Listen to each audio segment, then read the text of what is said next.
Hi folks, I'm going to assume that you have some familiarity with calculus and you're doing integration at this point. So the thing many students have trouble with is not so much being able to solve a problem given a technique, but often knowing what kind of technique to apply because there are so many different techniques for doing the integration problems. So here I listed a few that are kind of common. Simplification, it might be just you take the integrand, the term, you simplify it a bit. It turns out to be a simple formula that you memorized, and you write the answer. And there are certain algebraic integrands where you need to use partial fractions. So though you don't face them too many times, but you do definitely have to be familiar with those. And then you have some of the more common uh, problems which involve using U-substitution or integration by parts. So lastly, which is somewhat complicated, would be certain problems that will involve some trigonometric tricks. You need to there are special ways you need to know how to solve those.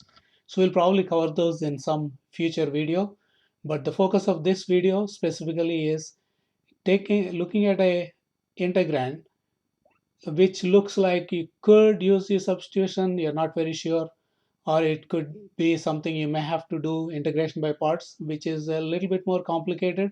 So if you can't use substitution, you have to use integration by parts.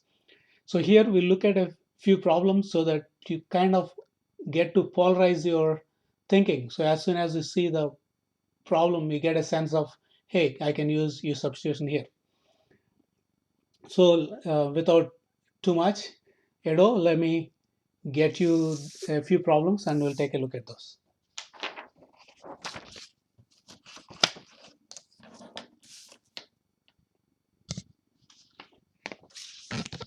So let me cover this up a little bit so that it doesn't distract you too much. And I do suggest that you get a piece of paper and pencil and try to work these problems with me.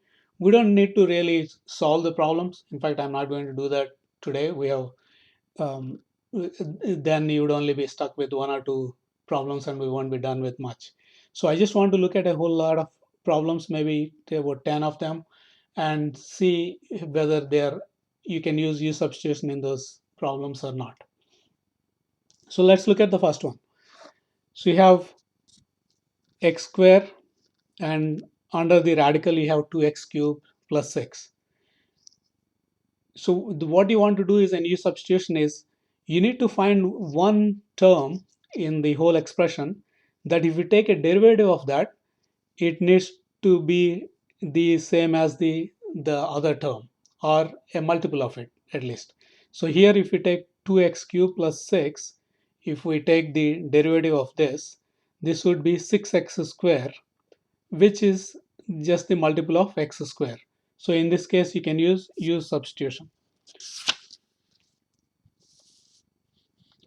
So here I just took the derivative of that. For example, derivative of 2x cubed plus 6, you break it up into two parts. So you take the derivative of 2x cubed, which is 2 times 3 times x square, that is 6x square. And the second part just turns out to be 0 because it's just a constant. So you see that this is a multiple of x square. So you could use substitution in this case. So let's go to the next problem. So this is sin x times cos x. So if you want, you can pause the video here and think about this. Is there any term that if you take a derivative of that, you would get the other term? Well, you can see both sin x and cos x. You can do either of those. If you take a derivative of sin x, you get cos x.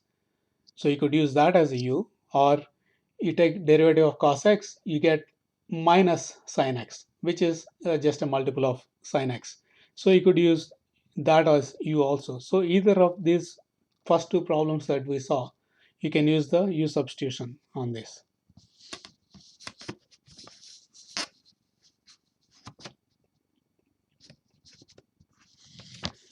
So let's look at the third one. So cosec x, cosecant square x. So what would you, let me just open this up a bit so we can move through this a little bit faster. X cosecant x square. So if you take the derivative of x, you get 1, which is not same as cosecant x square, cosecant square x. Or if you take the derivative of cosecant square x, so you get 2 cosecant x times negative cosecant x cot x. So if you don't know how to do this, you might want to look at other videos on web. There are lots of nice videos which explain how to do this kind of problems. But assuming that you can solve these things, you can see that neither of these terms can be used as a u because it doesn't turn into the derivative of the next one. So moving on, how about this? Is there any part that can be used? For example, if you look at 10 minus x square, so what would be the derivative of this? Like I said, you would always want to look at a term that is inside an exponent or a radical or whatever to see if it becomes, if you take a derivative of that, there is some other part. So in this case, sure. So if you take derivative of 10 minus x square, that would be minus 2x. So minus 2x is just a multiple of 3x.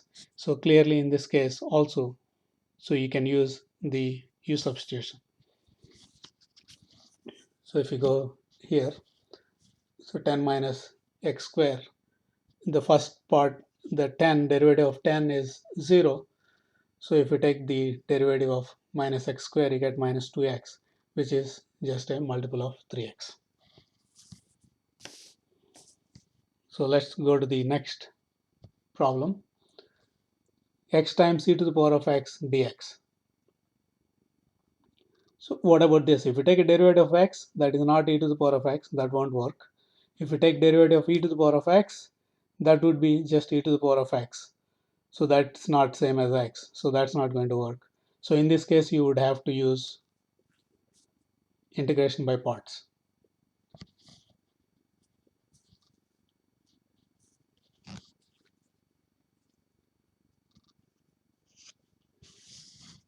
So now let's moving on.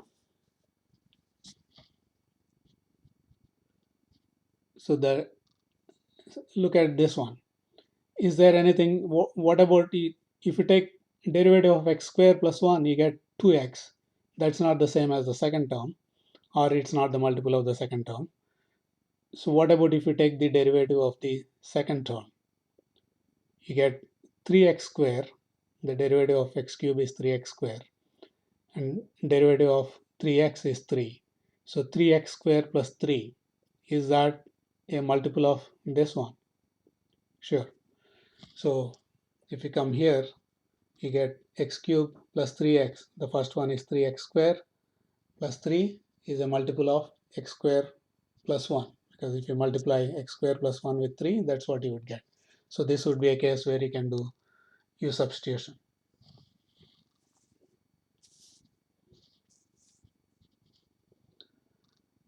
So let's look at the next. You might want to try this out. See would this work.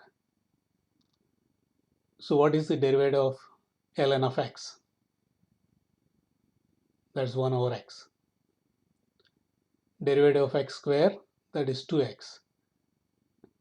So neither of those derivatives will be the same as the other term. So in this case, again, you would have to use integration by parts. It's not something that you can use U substitution for. How about the next one?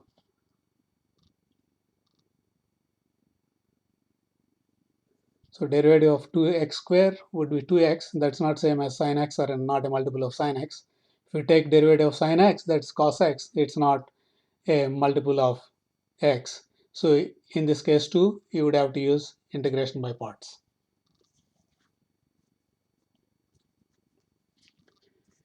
So if I'm going a bit fast, you can always go back um, and pause at this point and check. So how about the one after that? So I think we already did that. So let's go to next problem. Is there anything here that you might be able to use a U-substitution? Again, if you look at the term inside the parenthesis, it's x cubed. Derivative of that is 3x square. And you can see that is just a multiple of x square. So yeah, you can probably set x cubed to be equal to u and then try to solve the problems. I mean, there might be an occasionally this method might fail, but generally it works out pretty well. So let's get to the last one. So ln square x, again, there's nothing, if you take derivative of that, there is no term you can use. So this again would be a problem with integration by parts. And hopefully this was helpful. So in a future video, we will actually go ahead and solve some of these problems so that you get a slightly better comfort with this. But thank you for watching.